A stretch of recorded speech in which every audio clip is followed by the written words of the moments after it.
Assalamualaikum warahmatullahi wabarakatuh. Perkenalkan, nama saya Fakir Ahmadsyah. Saya dari Universitas Mercu Buana. Di sini saya akan menjelaskan materi tentang enskripsi. Apa itu enskripsi? Enskripsi adalah proses mengubah data atau informasi menjadi kode-kode yang tidak dapat dibaca oleh orang yang tidak memiliki kunci untuk membukanya. Ibarat sebuah surat, enskripsi seperti mengunci surat tersebut dalam amplop yang hanya bisa terbuka oleh penerima yang memiliki kuncinya. Enskripsi dapat digunakan untuk tujuan keamanan, tetapi teknik lain masih diperlukan untuk membuat komunikasi yang aman, terutama untuk memastikan integritas dan autentikasi dari sebuah pesan secara umum. Enskripsi digunakan untuk menjaga kerahasiaan data, baik dalam komunikasi digital, penyimpanan file, maupun transaksi online. Cara kerja enskripsi itu ada tiga. Enskripsi bekerja dengan mengubah data asli atau plain text menjadi data deskripsi, transkripsi, ciphertext menggunakan algoritma matematika dan kunci enskripsi. Yang pertama itu ada data asli atau plain text. Ini adalah pesan atau data yang ingin kita lindungi. Contoh, halo, ini pesan rahasia. Proses enskripsi, data asli dimasukkan ke dalam mesin enskripsi, algoritma. Algoritma menggunakan kunci enskripsi untuk mengacak data. Setiap karakter diubah menjadi kode yang tidak bisa dibaca. Contoh sederhana, setiap huruf digeser ke kanan dalam alfabet. Contohnya A, B, C, D, itu menjadi D. B, C, D, E, menjadi E, dan seterusnya.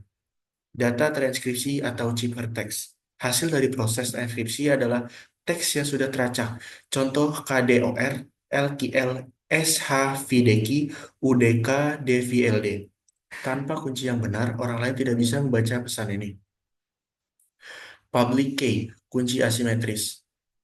Kriptografi, di sini ada jenis-jenis enkripsi, contohnya kunci asimetris. Kriptografi asimetris atau juga dikenal sebagai kriptografi kunci publik menggunakan dua kunci yang berbeda, satu publik dan satu private, yang saling terkait secara matematis. Kunci publik bisa dibagi dengan semua orang, sedangkan kunci private harus dirahasiakan. RSA merupakan algoritma asimetris yang paling banyak digunakan. Contohnya, seorang mengirim sebuah pesan data yang telah dienkripsi kepada rekannya. Data tersebut dienkripsi dengan public key yang dimilikinya dan hanya bisa dideskripsikan oleh rekannya tersebut menggunakan private key. Pada skenario ini, public key digunakan untuk menggunakan enkripsi data tersebut dan private key digunakan untuk mendeskripsikannya. Yang kedua ada kunci simetris. Kunci simetris menggunakan kunci yang sama untuk melakukan enskripsi dan deskripsi data. Pada saat melakukan deskripsi, pengirim harus terlebih dahulu membagikan private key agar mampu dideskripsi oleh penerima. Kunci simetris yang paling banyak digunakan adalah AES yang diciptakan untuk melindungi informasi rahasia pemerintah. Contohnya, seorang mengirim data yang dienkripsi kepada seorang rekannya. Jika ingin mendeskripsikan, maka ia harus mendapatkan kuncinya dari pengirim. Intinya, seorang pengirim data dapat melakukan enkripsi dan dideskripsi dengan menggunakan satu kunci yang sama. Yang ketiga, ada hash function. Apa itu hash function? Hash function merupakan algoritma yang menjadi mengubah teks atau pesan, text or message, menjadi sederetan karakter acak yang memiliki karakter yang sama. Hash juga termasuk salah satu bentuk teknik kriptografi tanpa menggunakan kunci, unkeyed crypto system. Selain itu, hash function memiliki nama yang juga dikenal yaitu one-way function.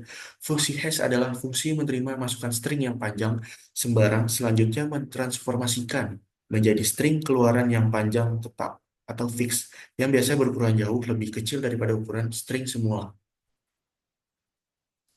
Sini ada metode enkripsi dalam kehidupan sehari-hari, yaitu ada WhatsApp end-to-end encryption. Biasa tersedia pada fitur WhatsApp. Menggunakan protokol sinyal, setiap chat memiliki kunci untuk hanya mengirim pesan penerima bisa membaca pesan, bahkan WhatsApp sendiri tidak bisa membaca isi pesan, ditandai dengan kode QR atau 60 nomor verifikasi. Yang kedua, Telegram Secret Chat. Itu tersedia pada fitur Telegram. Menggunakan protokol embed Proto, pesan tidak bisa di-screenshot.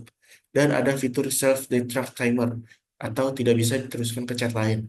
Yang ketiga, Internet Banking menggunakan SSL atau TLS di koneksi aman, token generator untuk transaksi, OTP atau One Time Password, 3D Secure untuk kartu kredit.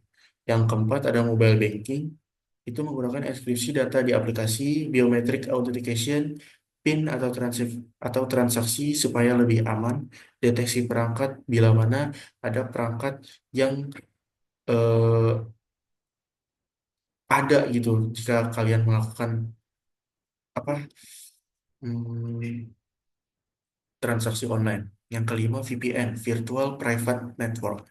Ada enkripsi seluruh koneksi internet, IP address tersembunyi, berbagai protokol atau OpenVPN, WireGuard, Kill Switch Feeder. Kesimpulannya, perkembangan teknologi digital yang semakin pesat telah menjadi komponen fundamental kehidupan modern. Enkripsi tidak bisa lagi menjadi kebutuhan terdasar dalam melindungi privasi dan keamanan informasi di era digital. Sistem enkripsi telah berkembang dari metode sederhana menjadi algoritma yang sangat kompleks, mencangkup berbagai pendekatan seperti enkripsi simetris dan asimetris, masing-masing dengan keunggulan dan penggunaan spesifikasinya sendiri.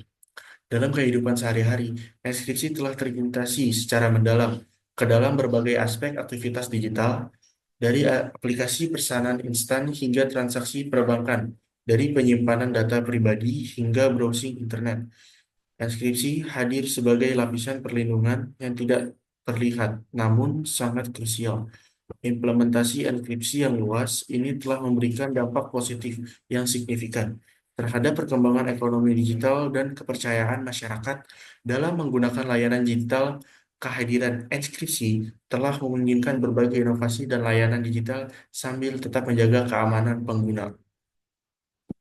Diperlukan pendekatan holistik dalam mengoptimalkan pengguna enkripsi. Bagian pengguna individual penting untuk selalu mengaktifkan fitur enkripsi pada perangkat dan aplikasi yang digunakan, serta menerapkan praktik keamanan dasar seperti penggunaan password manager dan autentikasi dua faktor. Organisasi perlu menerapkan kebijakan enkripsi dan kompresif dan melakukan audit keamanan secara berkala, disertai dengan pelatihan keamanan untuk karyawan. Para pengembang teknologi hendaknya memprioritaskan aspek keamanan, menjadi enkripsi sebagai fitur default yang terintegrasi secara seamless. Institusi pendidikan perlu mengintegrasi materi keamanan digital ke dalam kurikulum dan mendorong penelitian di bidang kriptografi. Sementara itu, pembuat kebijakan harus mengembangkan regulasi yang mendukung penggunaan enkripsi sambil menyeimbangkan kebutuhan keamanan nasional dengan privasi individu. Mungkin itu saja materi yang bisa saya paparkan pada malam hari ini. Kurang lebihnya mohon maaf apabila ada kekurangan. Wassalamualaikum warahmatullahi wabarakatuh.